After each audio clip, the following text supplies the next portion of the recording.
Le livre de Juges et de Ruth, ouvrage de Clérlys de Benoît, canevas d'études bibliques. Nous lisons l'introduction du livre des Juges par Clérlys de Benoît. Le livre des Juges est l'écho d'une des plus sombres périodes de l'histoire d'Israël, période s'étendant de la mort de Josué à la naissance de Samuel et marquant, pour le peuple de l'Alliance, la transition entre la théocratie, théos qui veut dire Dieu, kratein commandé, c'est-à-dire le gouvernement reconnaissant l'autorité suprême à Dieu seul, et la monarchie. Place dans le canon biblique. Cet écrit dans notre Ancien Testament est le deuxième des 12 livres dits historiques. Il suit Josué et précède Ruth.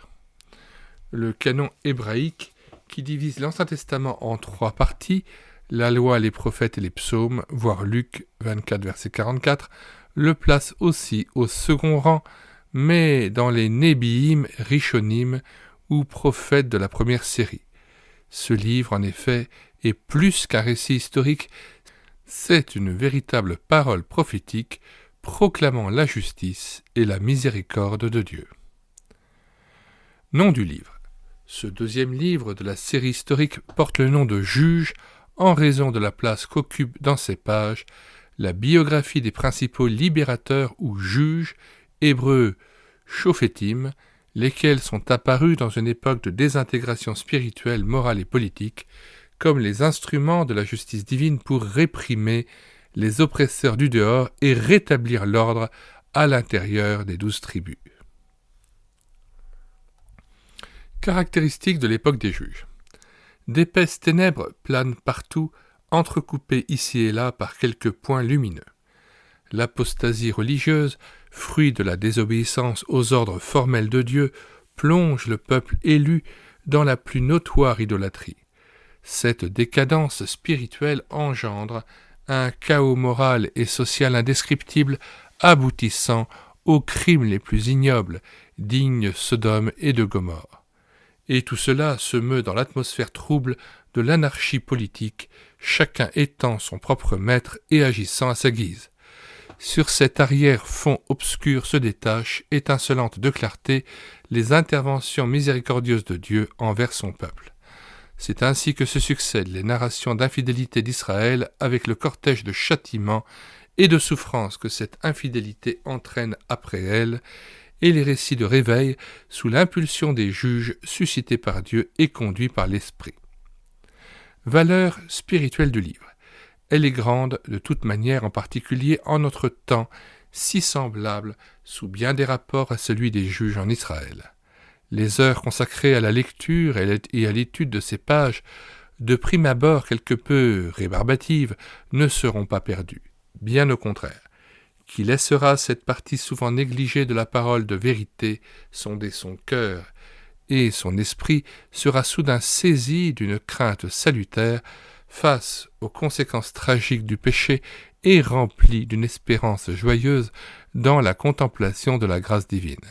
Jaillie du cœur même de Dieu, cette grâce coule sans s'arrêter et sans jamais se laisser polluer, utilisant pour venir au secours des pécheurs les choses faibles et folles, pour confondre les fortes et les sages.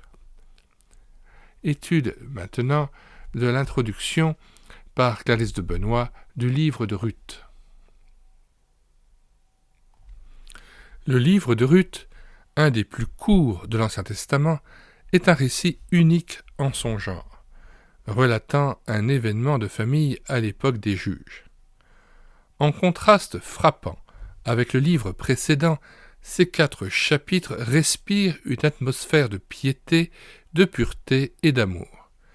Telle une fleur rare dans une jachère, une source limpide jaillit au désert, un rayon de lumière au cœur de la nuit, cette émouvante histoire est la démonstration que Dieu n'est jamais sans témoin au sein même des périodes les plus obscures de l'histoire. Place du livre dans le canon biblique. Dans notre Ancien Testament, cet écrit est le 3e de la série des livres dits historiques. Il se place entre les Juges et 1 Samuel. Dans le canon hébraïque, il est compté parmi les Kétubim ou écrits, grec, hagiographes, écrits saints. Divisés eux-mêmes en 3 groupes, Ruth appartient au second de ces groupes, c'est-à-dire aux Mégillotes, les rouleaux, au nombre de 5. Il comprenait le Cantique des Cantiques, Ruth, les Lamentations de Jérémie, l'Ecclésiaste et Esther. Ces rouleaux étaient lus à l'occasion des grandes fêtes juives, celui de Ruth à la fête des semaines. Exode 34, verset 22, ou fête de la moisson, Exode 23, verset 16. Nom du livre. Nous remarquons qu'avec le livre d'Esther, nous avons les 2 seuls livres de la Bible portant le nom d'une femme. L'un, Ruth, parle d'une païenne intégrée au peuple élu. L'autre, Esther, d'une juive transplantée au milieu des païens pour y devenir un instrument de la délivrance divine. Signification des noms propres figurant dans ce livre. Élimélec, mon Dieu et roi, Naomi, ma gracieuse, Machelon, langueur, Kiljon, consomption, destruction, Mara, la mère, Orpa, celle qui tourne le dos, Ruth, l'ami, Boaz, force, Obed, serviteur, Bethléem, la maison du pain. À noter que Mara, la mère, s'écrit L'Apostrophe-A-M-E-R-E. Valeur spirituelle du livre. L'importance d'un écrit ne se mesure pas à sa longueur. Le Nouveau Testament fait figurer le nom de Ruth parmi les ancêtres de Jésus-Christ. Matthieu 1, verset 5. Nous avons donc ici un précieux chaînon dans la généalogie du Sauveur du monde. Le Saint-Esprit a jugé bon de nous conserver ce fait touchant concernant la famille royale d'Israël, la famille de David, dont devait sortir le Messie, celui en qui Juifs, Boaz et Gentils, Ruth, peuvent trouver grâce. Toute l'intervention de Boaz et l'exercice de son droit de rachat annoncent prophétiquement la personne et l'œuvre de ce Messie, d'où la valeur de ces quelques chapitres. Nous mettons dans les commentaires de cette vidéo le lien d'accès à la page de téléchargement de cet ouvrage sur le site internet médiathèque-chrétienne.fr, site destiné à la réédition numérique des ouvrages épuisés et non réédités de la littérature chrétienne. Nous vous invitons à vous reporter à la page d'accueil une fois arrivé sur le site médiathèque-chrétienne.fr et à regarder l'ensemble des ouvrages que nous avons numérisés de Claire-Lise de Benoît, mais aussi les dizaines d'autres auteurs et les centaines d'autres ouvrages que nous avons pu numériser pour les mettre à nouveau au service de l'Église. Nous avons mis en parole aussi de très nombreux cantiques que nous vous invitons à découvrir aussi bien sur cette chaîne Elle écoutait sa parole que sur le site internet médiathèque-chrétienne.fr. Nous vous disons au revoir et à bientôt.